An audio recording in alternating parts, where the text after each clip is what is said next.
Welcome to Enscape for Mac. In this introduction to the first public version of Enscape for Mac, we'll cover how to open your SketchUp designs to review in a high-quality visualization while you design on your Mac. We will explore the movement inside Enscape as well as the user interface both in SketchUp as well as in the Enscape window. We'll then move on to enrich your SketchUp scene with the Enscape Material Editor and lights, before we will learn how to export your design as still image rendering, 360-degree panorama, or as web standalone experience. So, let's have a look.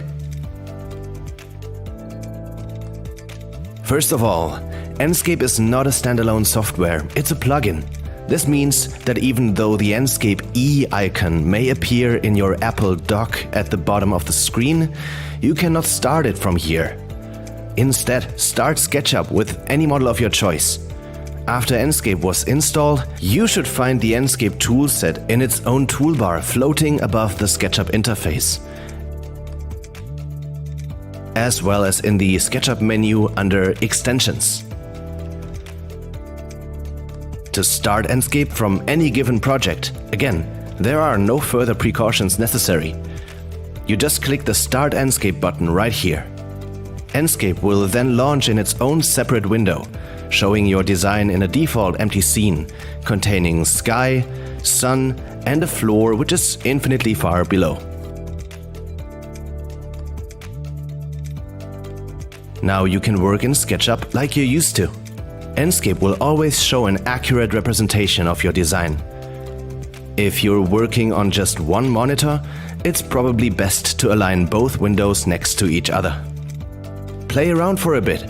You'll notice that all changes are being synchronized, whether you model geometry, change the shadow settings,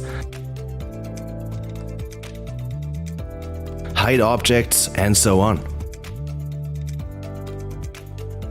To move around in Enscape, there is a number of simple choices. First of all, the default navigation works with the WASD or the arrow keys.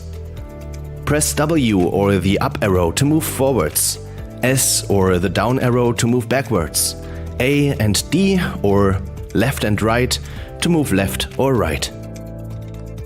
Left-click into the Enscape window and move the mouse while holding the left mouse button to look around. This will affect the direction you're moving in when pressing W or the up arrow, so try doing all at once. Hold the left mouse button, press W or the up arrow, and move your mouse gently to change the direction you're going. To change the daytime in Enscape, hold Shift and the right mouse button, then move the mouse.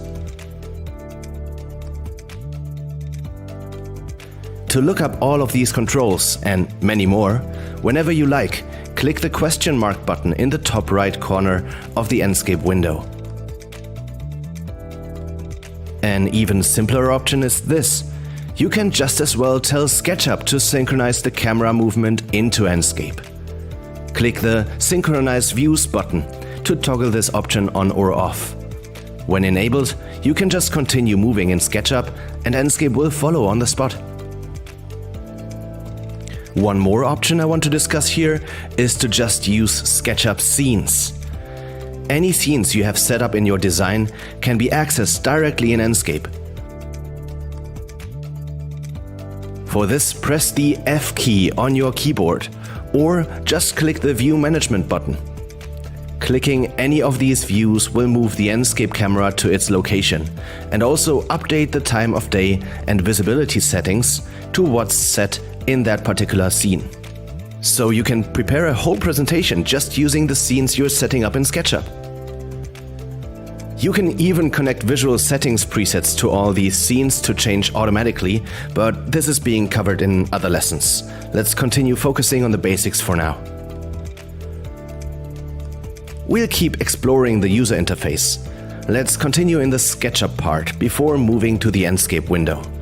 We've already covered the Start Enscape and the View Synchronization button. Between the two is the Live Updates button. Using this, you can temporarily disable SketchUp from updating the changes you make to your model. This is great if you're planning to perform a number of changes that you want to update all at once, rather than dealing with a short loading time for every individual change. Click the button again to update the scene again. The Active Document button is used to switch between multiple opened SketchUp models. The Enscape window needs to be opened just once, but you can review all currently open SketchUp designs this way. The Enscape Objects button, located below that, holds work items that Enscape adds to your SketchUp functionality. It currently holds just 2 objects, spotlights and rectangular lights. Use these to add artificial lighting to your scene, so when you switch to night, you're still able to see fine. To place an Enscape light in your SketchUp model, you'll need to click 4 times. Click the first time to select a surface you want to base the position of the light source off. Move the mouse away from the surface and click a second time to actually place the light source. Then you'll have to place a light target. Click a third time to pick a surface to place the light target relative to. The fourth click will place the light target. This is a regular SketchUp object now, so you can still move it, copy it, etc. While the light object is selected, the Enscape Objects window changes to give you additional controls for this particular light. In case of this spotlight, you can now change the brightness by adjusting the luminous intensity. If you set it to a value that's high enough, you can see the light during day as well. You can also change the beam angle or add an IES profile to make things look more interesting. If you want to color the light, you can just use the SketchUp Paint bucket to apply a color to the light object in SketchUp.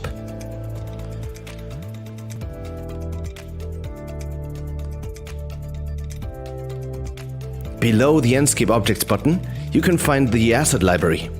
This is currently not yet available in Enscape for Mac, so stay tuned for future developments here. Below that is where you can find the Enscape Material Editor. This is one of the most important parts of the user interface. This is where we enhance our existing SketchUp materials with some of the detail work that makes the visualization truly realistic and emotionally powerful.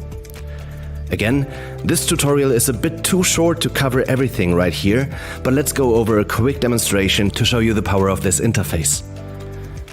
Keep in mind, Enscape will only access the existing materials, they are called colors, in your project. If you want to create a new color material and apply it to part of your design, you do all of that in SketchUp like before. You can then select the material from the list of materials on the left side of the material editor to edit it further.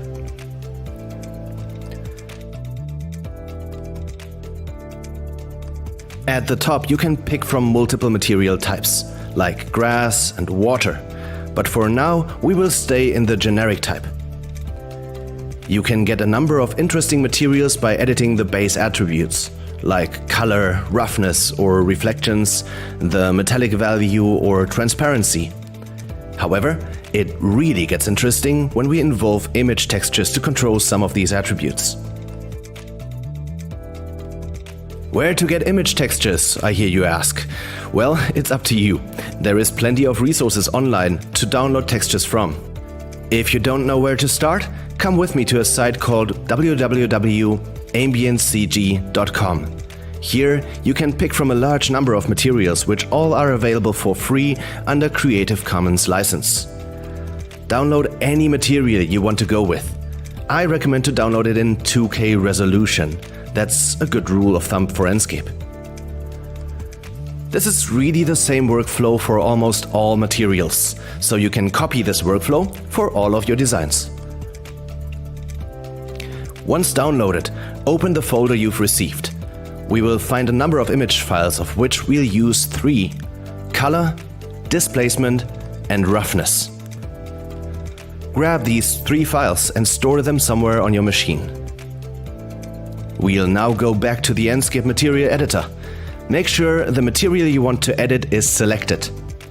This can easily be done by quickly changing the color. Next, we'll connect the three textures to the individual attributes. Color goes into the albedo texture input. Press the folder icon to select the color texture image. Once it's connected, check the scale in Enscape. If it's not right, you can either edit the texture scaling in SketchUp or directly in the Enscape material editor. Click the blue texture name to open the texture editor. Here, enable explicit texture transformation to be able to enter a size for your texture. Again, use Enscape to check how things turn out. Really useful to be able to constantly review what you're doing. Once the scale is right, click this arrow here to return to the main material interface. Next, we'll connect the displacement texture to the height map input. Again, click the right folder icon and select the displacement image file we've downloaded. By default, the image will be loaded in as bump texture, which is awesome for any subtle detail like wood, plaster and such. Do you see how nicely the detail now interacts with the light and reflections? You can change the height map amount to make the effect stronger or more subtle. Oftentimes, the best results are really subtle here. If instead you want to go for a really strong surface deformation, change the mode from bump map to displacement map. This effect is much more pronounced, so again, you might want to dial down the strength, but you see the potential, right? This is what will really get a viewer to imagine what it feels like to be in that place. Lastly, let's also connect the reflections texture. It will control the roughness of a surface. This effect is not as strong as the height map, so I'll remove the color and the height input for now, so you can see what it is doing. The roughness manages how reflective a surface is. So again, we get a lot of subtle detail that just adds to make a scene really believable. Cool, right?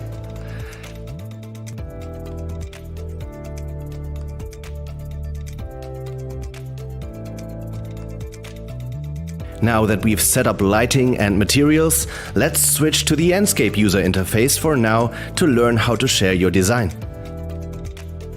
Currently in Enscape for Mac, you can export your model in three ways: still image rendering, 360-degree panorama, or web standalone. The three buttons to do that are found here. You can just click each one to start the export. But let's prepare a bit before doing so. For a still image, you might first want to change the resolution. You can do that in the visual settings, which can be found here in the top right corner of the Enscape window. The Output tab is where you can change the resolution, the image file format, add additional passes to be exported, and so on. Let's close the visual settings for now. We can enable the Save Frame option to see the extents of our image to be generated. Use this to set up the perspective you want to go with. Tip: if you are in a closed room and don't seem to have enough space to get just the right view for your export, change the field of view angle. You can find it back in the visual settings in the main tab.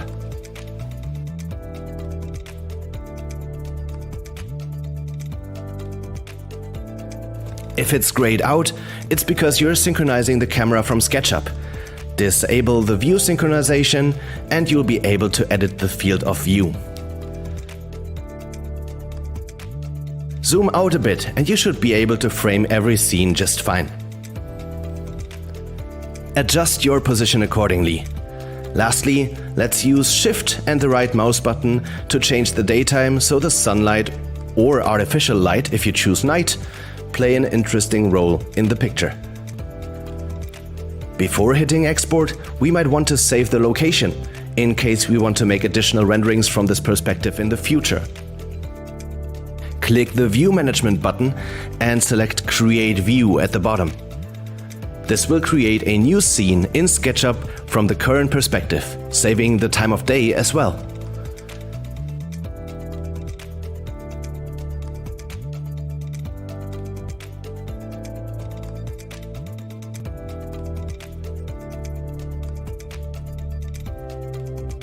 While we're at it, let's return to our visual settings one more time.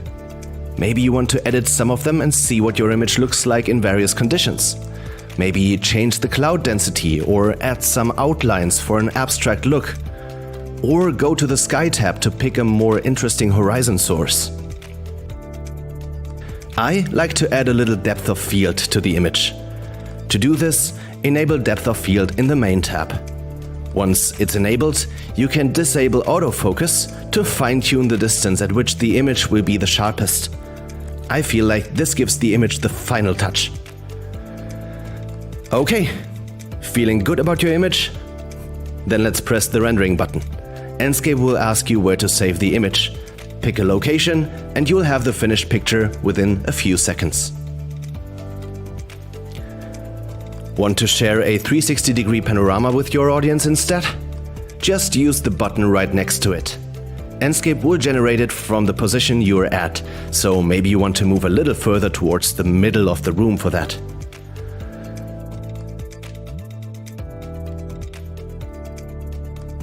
Once the panorama has been generated, you can find it in your Manage Uploads interface.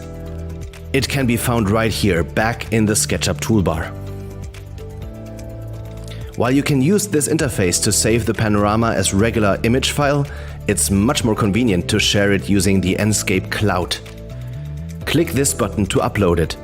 Once it's up there, click this button to open it in your browser, or click the 3 dots for further options. Copy the direct link, or copy a QR code that can be scanned with your mobile phone right away to review it there.